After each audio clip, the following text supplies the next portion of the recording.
우리 함께 오늘 말씀, 우리에게 주신 하나님의 말씀 함께 받겠습니다. 우리 누가복음 9장 1절에서 17절까지의 말씀입니다. 신약성경 누가복음 9장 1절에서 17절까지의 말씀, 저와 여러분이 한 절씩 우리 하나님의 말씀을 교독하고 우리의 삶으로 받겠습니다. 1절부터 제가 읽겠습니다. 예수께서 그 12를 한자리에 불러놓으시고 모든 귀신을 제어하고 병을 고치는 능력과 권능을 주시고 하나님 나라를 선포하며 병든 사람을 고쳐주게 하시려고 그들을 내보내시며 그들에게 말씀하셨다. 길을 떠나는 데는 아무것도 가지고 가지 말아라. 지팡이도 자루도 빵도 은화도 가지고 가지 말고 속옷도 2벌씩은 가지고 가지 말아라. 어느 집에 들어가든지 거기에 머물다가 거기에서 떠나거라. 어디에서든지 사람들이 너희를 영접하지 않거든 그 고을을 떠날 때에 너희 발에 묻은 먼지를 떨어버려서 그들을 거스르는 증거물로 삼아라. 제자들은 나가서 여러 마을을 두루 다니면서 곳곳에서 복음을 전하며 병을 고쳤다. 분봉왕 헤롯은 이 모든 일을 듣고서 당황하였다. 왜냐하면 어떤 사람들은 요한이 죽은 사람들 가운데서 살아났다고 하고, 어떤 사람들은 엘리야가 나타났다고 하고, 어떤 사람들은 옛 예언자 가운데 한 사람이 살아났다고 말하기 때문이었다.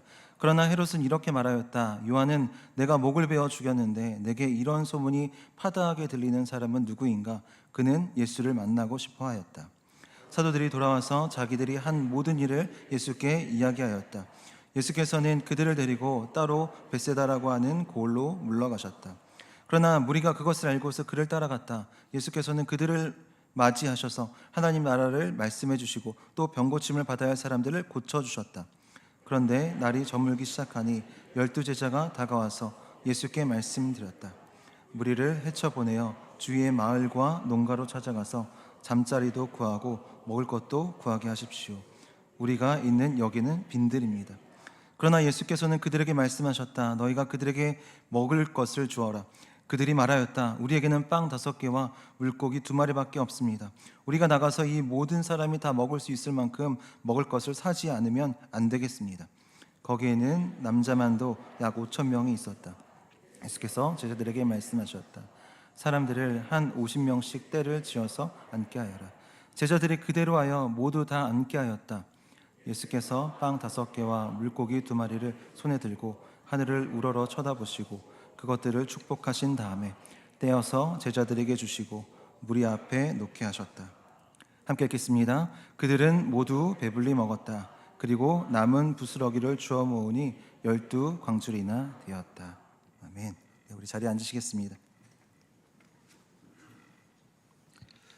제가 초등학교 때 달걀 장사를 저희 집에서 한 적이 있습니다. 이 일을 이제 저희 어머니는 또 공장에 나가서 이제 일을 하시고, 저는 이제 학교 마치고 이 일을 제가 거의 도맡아서 했는데, 이 일의 처음 순간에 그 양계장에서 이 달걀을 가져다 주시는 사장님께 이 일을 배웠습니다. 어떻게 장사를 해라.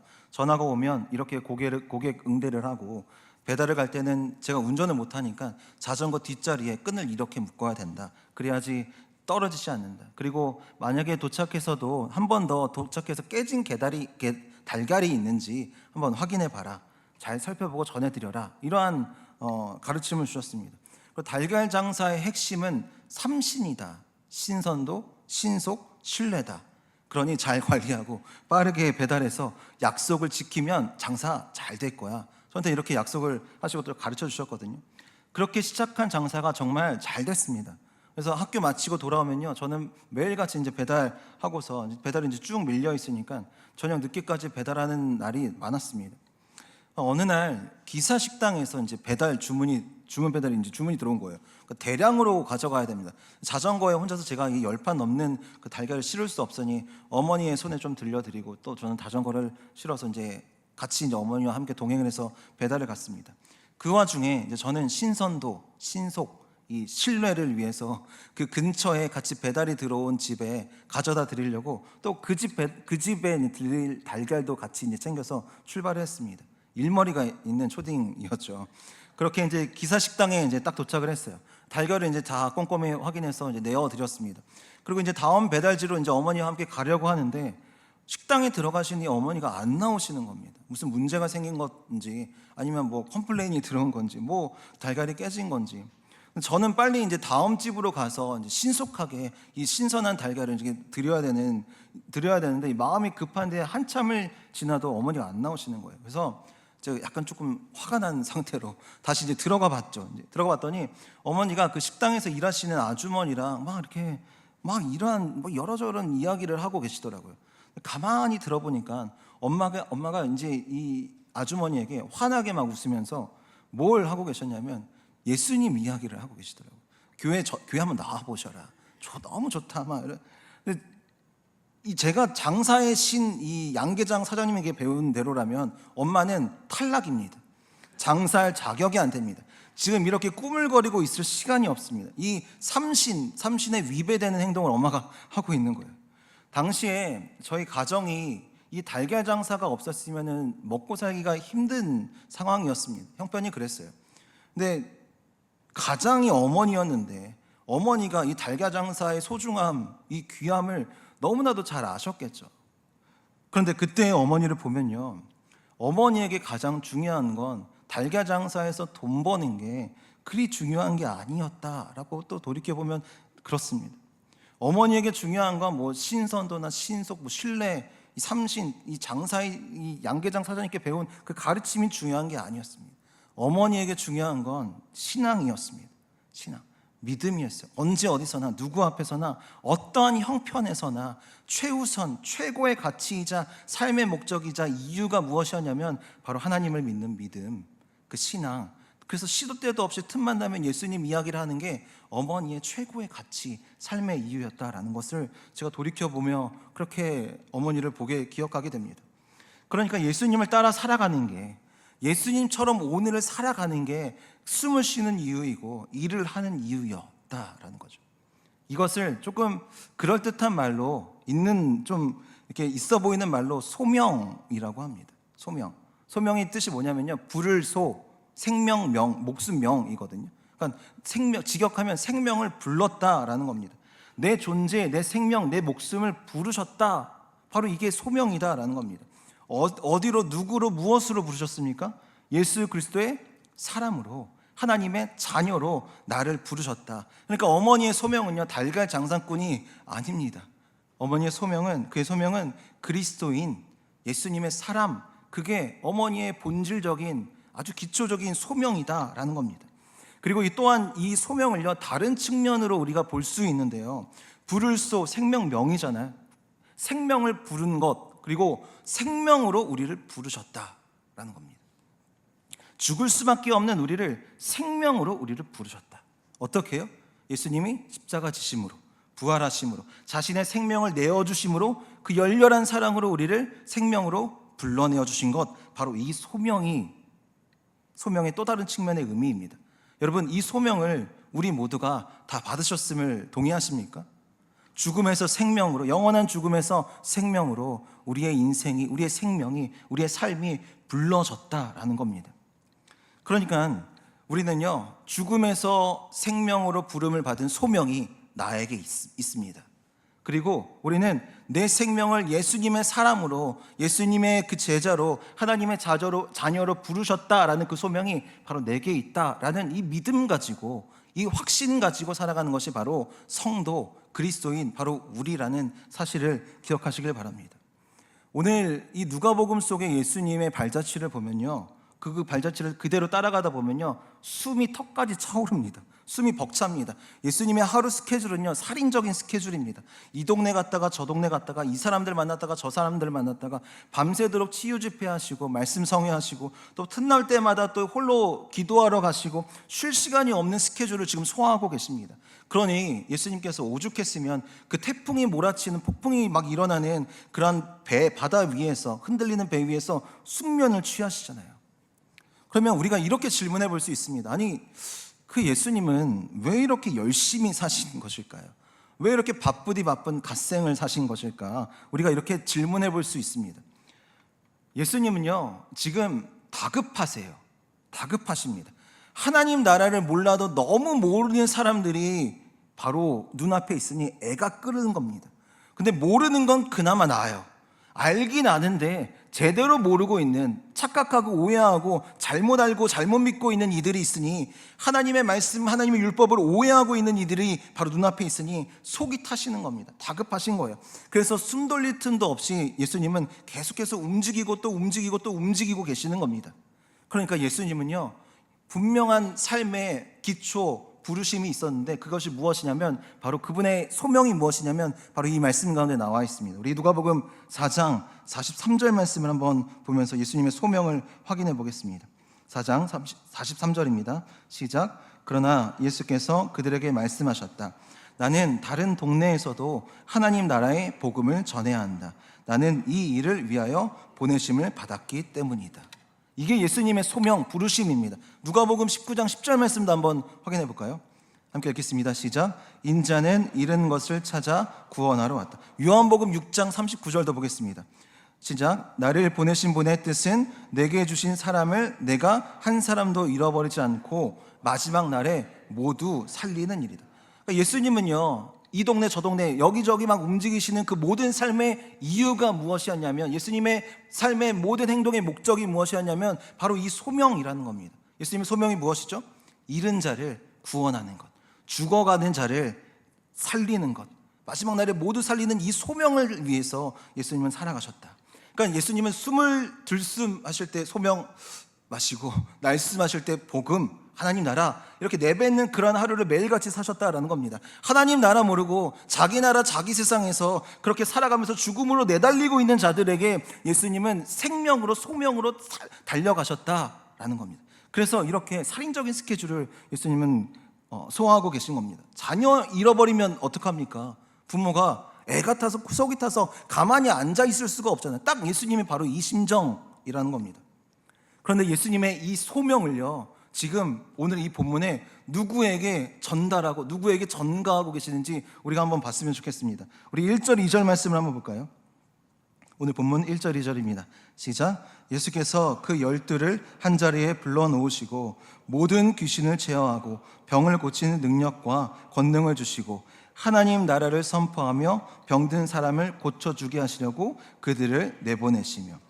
예수님이 12명의 제자들을 이렇게 모여 집합, 소집하셨어요. 그리고서 갑자기 아무 설명 없이요, 모든 귀신을 제어하는, 병을 고치는 능력을 주신 겁니다. 여러분, 이 능력 주실 때 예수님이 막 이런 건 모르겠는데 어쨌든 예수님이 이렇게 주셨던 것 같아요. 정확하게 주셨습니다. 그리고 나서 이 누가가요, 이 예수님의 모습을, 이 제자들과 함께 있는 모습을 이렇게 묘사하는데, 이 능력을 주신 것에 대해서 2번이나 반복해서 표현하고 있거든요. 그러니까 능력 주셨다 이 정도가 아니라요, 능력과 권능을 주셨다라고 표현합니다. 그러니까 제자들은 지금요, 이 두나미스와 에쿠시아라는 이 두 가지의 능력을 받았습니다. 여러분, 이 단어는요, 보통 사람에게 쓰는 게 아닙니다. 어떤 사람의 능력이나 실력 이럴 때 쓰는 단어가 아니라 하나님의 능력, 하나님의 권능을 이야기할 때 이 단어를 쓰는데, 지금 예수님이요, 제자들에게 이 능력과 권능을 주셨다. 그러니까 하늘의 권세, 감히 인간이 상상할 수 없는 그 놀라운 권세를 예수님이 이 제자들에게 부어주신 겁니다. 그리고 나서 이 능력을 무엇을 위해서, 누구를 위해서, 어디서 사용해야 되는지도 정확하게 알려주셨어요. 하나님 나라를 선포하며 병든 사람을 고쳐주고 귀신 들린 사람 고쳐줘라. 예수님이 이렇게 말씀하셨습니다. 그러니까 예수님은요, 이 1절 2절을 통해서 뭘 지금 주신 거냐면 소명과 능력을 주셨다라는 것을 우리가 확인할 수가 있습니다. 세트로 주신 거예요. 소명과 능력을 이 제자들에게 주신 겁니다. 사실 지금까지 이제 제자들이 예수님을 많이 따라다녔잖아요. 같이 예수님과 시간을 많이 보냈는데, 예수님이 막 어디 동네 가서 귀신을 딱 물리치시고 병을 딱 고치시는 것을 보면서 이 제자들은 속으로 어떤 생각을 했을까요? 아, 나도 저런 능력 한번 있었으면 좋겠다. 나도 한번 병 고쳐보고 싶다. 아, 나도 귀신 한번 내쫓아보고 싶다. 이러한 마음이 있었을 겁니다. 그런데 지금 딱 이날 이 능력을 받았다라는 겁니다. 그럼 제자들 기분이 어땠을까요? 이 도파민이 막, 엔돌핀이 막 솟구쳤을 겁니다. 엄청나게 흥분되고요, 의기양양했을 겁니다. 그래서 예수님, 제가 지금 당장 갈 수 있습니다, 막 이렇게 자신감이 있었을 겁니다. 여기까지는 분위기가 좋아요. 잔뜩 신나서 열정으로 불타고 있는 이 제자들, 이 모습 좋습니다. 그런데 바로 이 분위기에 이 제자들에게 예수님이 찬물을 끼얹는 것 같은 그런 말씀을 하고 계십니다. 우리 3절 말씀 한번 볼까요? 3절입니다. 시작. 그들에게 말씀하셨다. 길을 떠나는 데는 아무것도 가지고 가지 말아라. 지팡이도 자루도 빵도 은화도 가지고 가지 말고 속옷도 2벌씩은 가지고 가지 마. 잠깐만 요한, 너 그 지팡이 내려놔. 시몬, 너 그 속옷 하나만 챙겨. 내 속옷 내려놔. 너네들 떠날 때 아무것도 가지고 가지 마. 예수님이 갑자기 이렇게 말씀하시는 거예요. 지팡이까지는 뭐 없어도 괜찮잖아요. 양보할 수 있습니다. 그런데 가방, 식량, 돈, 심지어 속옷도 한 장만 가져가라고 하세요. 인간에게 가장 필수적, 어디 먼 길 떠날 때, 아주 중대한 일을 할 때 우리는 많은 것들을 준비하잖아요. 그런데 예수님은요, 이들에게 아주 이 생활의 기초적인 것들을 못 가져가게 하시는 겁니다. 여러분 한번 생각해 보세요. 이제 뭐 단기 선교를 막 이제 신청하세요. 함께 갑시다. 이렇게 합니다. 하나님 나라 선포할 거면 우리가 잘 준비해서 가야 되잖아요. 그런데 예수님이 갑자기 너네들 아무것도 가지고 가지 말아라 라고 하시면 이 선교를 갈 마음이 생깁니까? 하나님 나라 선포할 거면 기왕이면 예수님이 옷 쫙 한 벌 딱 이렇게 볼만하게 딱 이렇게 차려 입혀주시고 돈도 두둑히 좀 챙겨주시고 그렇게 사람들이 우러러 보면서 하나님 나라 좋구나, 복음을 예수님 믿으면 저렇게 살아갈 수 있구나, 이렇게 생각할 수 있잖아요. 이런 마케팅적인 요소를 조금 가미해 주셔야 이렇게 또 할 맛도 나고 그런 거잖아요. 만약에 우리에게 예수님이 이렇게 하셨다라고 하면, 아무것도 가져가지 못하게 하신다라고 하면 갈 마음이 생기지 않는 게 우리의 솔직한 마음이지 않습니까? 만약 단기 선교 가려고 하는데 숙소 예약 금지, 식당 예약 비상금 안 돼요, 컵라면 안 돼요, 속옷도 한 장만 가져가세요, 이렇게 하면 아무도 신청 안 할 겁니다. 제가 고등학생 아이들 17명 아이들과요, 이 단기 선교를 7박 8일 정도 다녀온 적이 있습니다. 선교를 이제 준비하면서 가기 위해서 핸드북을 만들잖아요. 핸드북에 뭐 그 나라에 대한 뭐 영적인 필요, 그리고 사역을 왜 하는지, 그리고 어떤 사역을 하는지, 뭐 일정표, 뭐 그 호텔, 뭐 숙소 정보, 뭐 식당 어디 뭐 이렇게 있고 주변에 관광지 뭐 이런 거 내용들을 다 이렇게 모아서 종합해서 핸드북을 만듭니다. 그리고 준비하는 어떤 기간에 아이들이랑 같이 모여서요, 이 핸드북을 나눠주면서 오늘 한 장씩 읽어보면서 우리가 어디로 가는지 어떻게 하는지 한번 보자, 리뷰 이렇게 해보자라고 확인해보자라고 했는데, 이 아이들에게 핸드북을 딱 쥐어주자마자 아이들의 핸드폰을 딱 꺼내는 겁니다. 그리고 뭘 검색하냐면요, 구글 맵을 딱 키더니 현지 호텔 이름을 검색을 하고 있더라고요. 그리고 이 호텔이 몇 성급인지, 이 조식의 퀄리티는 괜찮은지, 그리고 이 호텔에 수영장이 있는지 없는지, 심지어 이 호텔과 편의점과의 거리는 얼마나 되는지까지 다 검색을 하고 있더라고요. 예수님도 제자들에게 4성급, 5성급은 아니더라도 최소한 숙식 정도는 제공해 주실 수 있잖아요. 그런데 예수님은 지금 제자들에게 아무것도 가지고 가지 말아라, 내가 준 소명과 내가 준 능력 외에는 아무것도 가지고 가지 말아라, 예수님 그렇게 말씀하시는 겁니다. 왜 그러실까요? 왜 이렇게 궁색하게, 왜 이렇게 극단적으로 예수님은 이 제자들을 내보내시는 걸까요? 그 이유는요, 제대로 알려주시기 위해서입니다. 제대로 알게 하시기 위하여. 소명을 따라 사는 인생은 자기 능력과 자기 상황과 자기의 조건과 내 생활의 내 형편에 따라서 좌우되는 게 아니다 라는 바로 이 사실을 분명하게 확실하게 알려주시기 위해서 예수님은 이렇게 그 제자들을 보내시는 겁니다. 복음 전하는 일은, 영혼 구원하는 일은, 제자 만드는 그 일은 오직 하나님이 주신 능력, 주님이 주신 은사, 그 권능으로 하는 것이 너의 형편, 너의 상황, 너의 세상 것으로, 너의 방법으로, 사람의 생각으로 하는 게 아니다 라는 것을 분명하게 깨닫게 하시기 위하여 예수님은 이렇게 제자들을 훈련시켜 내보내시는 겁니다. 근데 여러분, 우리가 반드시 이 지점에서 기억해야 될 것이 있습니다. 기억해야 될 사실이 있습니다. 그게 뭐냐면, 이 소명은요, 이 능력은요, 단지 전도라는 이 영역에서만 적용되는 단어가 아닙니다. 예수님은요, 전도할 때만 너에게 이 능력 주고 전도 끝나면 다시 반납, 뭐 이런 게 아니에요. 예수님은 지금 전도 잘하는 법, 뭐 전도 실전 매뉴얼 이렇게 전도하세요. 뭐 기능적이고 뭐 한정적이고 한시적이고 일시적인 일을 알려주시는 게 아닙니다. 예수님은요, 제자들에게 그리고 우리에게 정말 알려주고자 하시는 것이 무엇이냐면 그 일이 아니라 그 삶을 알려주고자 하시는 겁니다. 소명 업무 처리가 아니라요, 소명을 따라 삶을 우리에게 알려주고자 제자들을 이렇게 보내신다는 겁니다. 예수님이 그렇게 사셨듯이 예수님처럼 예수님같이 사는 삶을 예수님은 우리에게 알려주고자 이 제자들의 모습을 보여주고 계시는 겁니다. 그 삶을 우리에게 고스란히 가르쳐주고 싶으신 것이 바로 이 말씀 안에 담겨있는 예수님의 마음입니다. 그러니까 우리에게 주신 이 소명은요, 교회에서뿐만이 아니라 어떤 교회 사역뿐만이 아니라 내 삶의 전체 전방위적인 영역에서 적용되어지는 삶의 기초이자 이유이자 목적이라는 것입니다.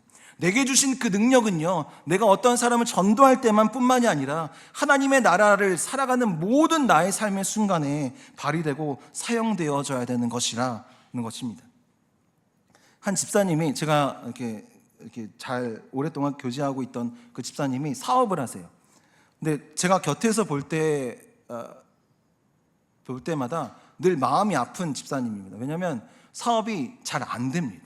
사업이 어려운 시기들을 참 많이 겪었습니다. 특히나 코로나 때도 이제 겨우겨우 버텼는데 또 경기가 또 이제 곤두박질 치고 직원들 월급도 대출 받아서 이제 줘야 되는 상황까지 이제 지경에 이르렀습니다. 근데 어느 날 한 업체가 이제 컨택을 해서 미팅을 하게 됐습니다. 이 업체가 제안한 계약의 그 금액을 보니까요, 억대예요. 억대의 수익이 보장되는 그 거래를 가지고 왔어요.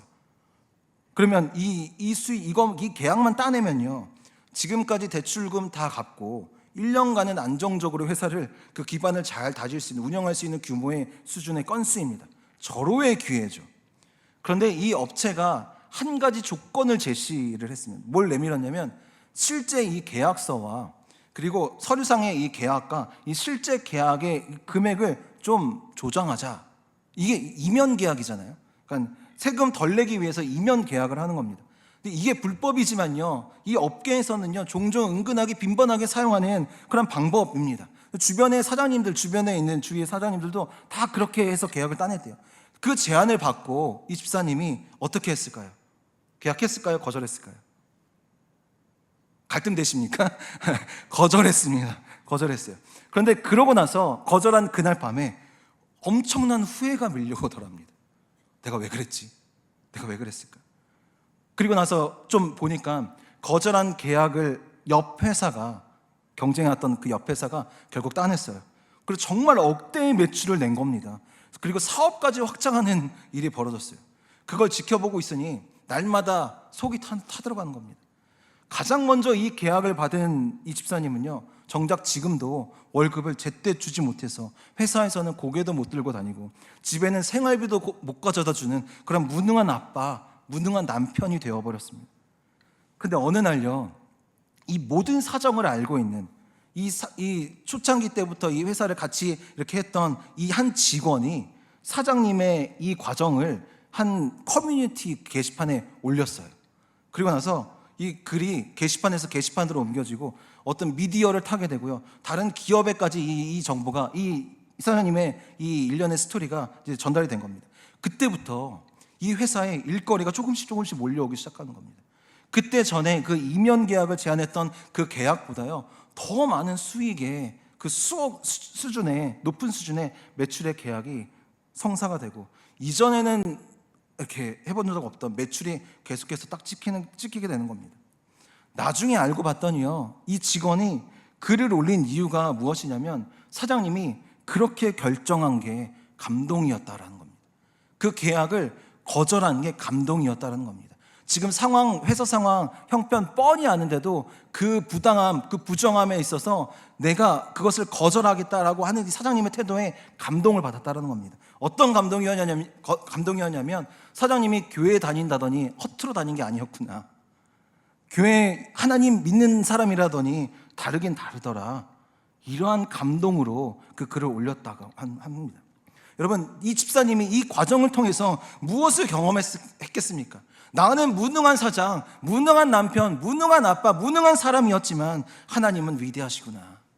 그때 하나님, 그 위대하신 하나님을 선택하길 잘했다. 그 믿음의 그 삶을 배우게 된 겁니다. 성도로서 내가 그때 하나님 선택하길 잘했다. 내가 내게 말씀하신 그 말씀을 결정하길 잘했다. 그러니 하나님이 역사하시는구나. 나에게 하나님의 능력이 있구나. 이것을 분명하게 깨달은 겁니다. 그리고 더욱더 놀라운 사실은 무엇이냐면, 여러분, 이 직원이요, 예수님 믿지 않던 이 직원이요, 회사에서 이 예배를 인도하는 자가 되었습니다. 회사에서 아침 예배를 매일매일 드리는 거죠. 그러니까 이 회사가요, 단순히 돈을 번 것뿐만이 아니라 이곳에 예배가 세워지고 교회가 세워졌다라는 겁니다. 나를 성도로 부르신 그 소명 따라 살았더니 하나님의 나라가 이루어지는 것, 바로 이것을 경험한 것입니다. 여러분, 바로 이겁니다. 바로 이 소명, 이 능력이 바로 우리에게 있다라는 것입니다. 바로 이 사실을 알려주시기 위해서 예수님은요, 제자들에게 그 소명과 그 능력만 가지고 나가라. 아무것도 가지지 말고 그것만 가지고 나가라. 그러면 내가 책임진다.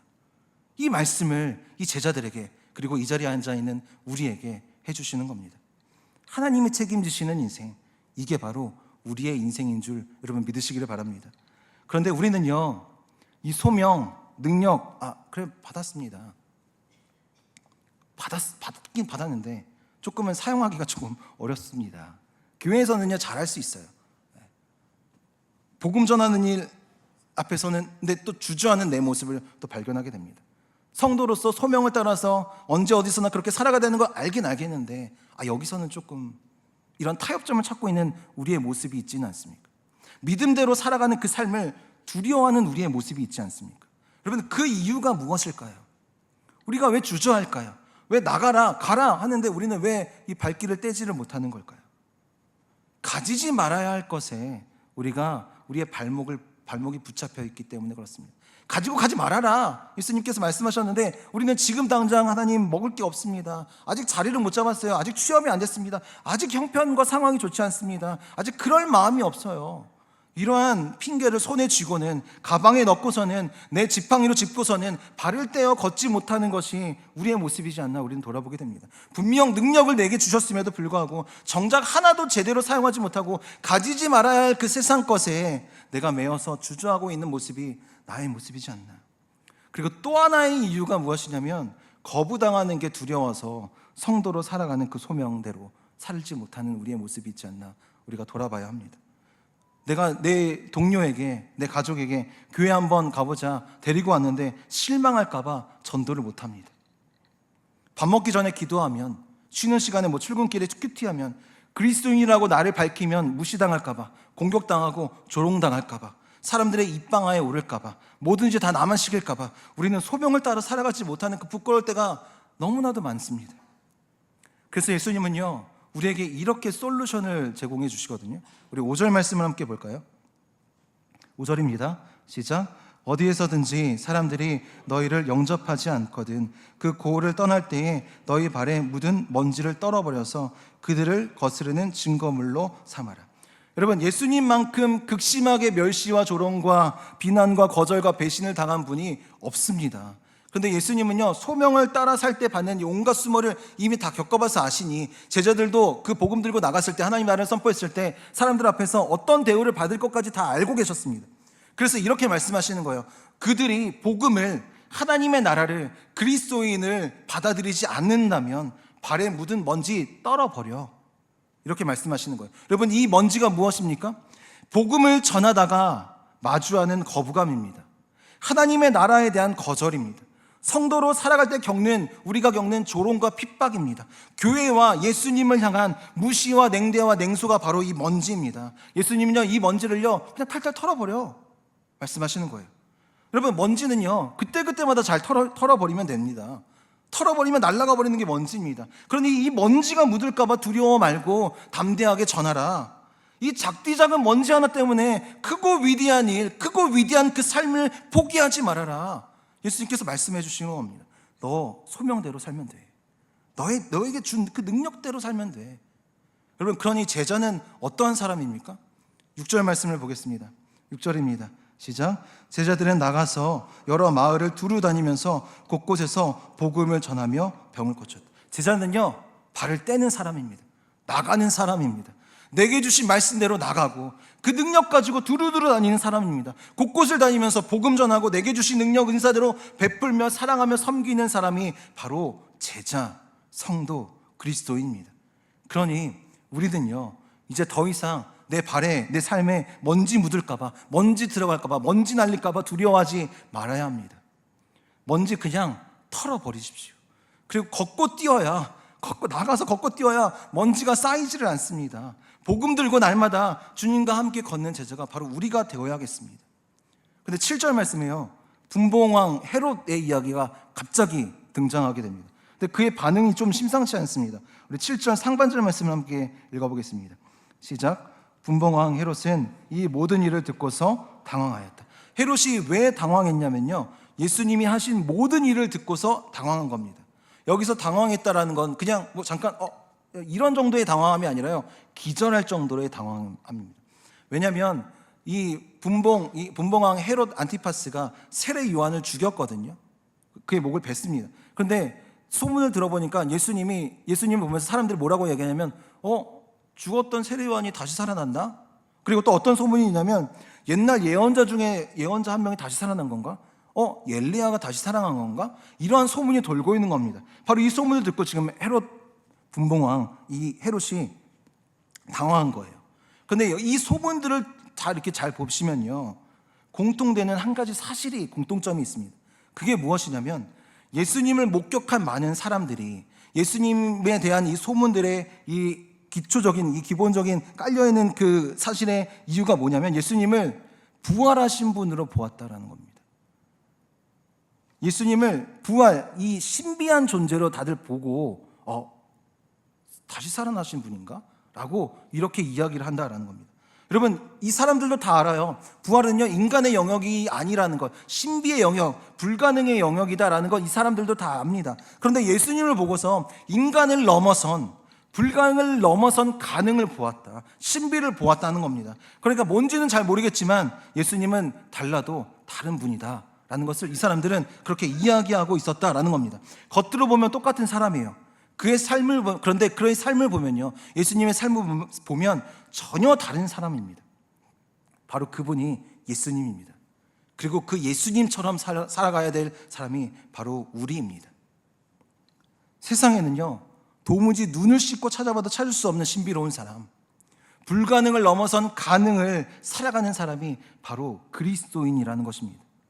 예수님은 우리에게 바로 이 신비로운 삶, 감히 상상할 수 없는 능력의 삶을 우리에게 허락하셨습니다.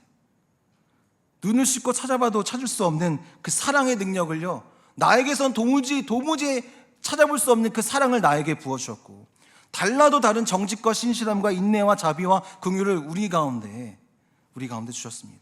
그래서 이 세상 사람들은요, 우리를 보면서 당황해야 합니다.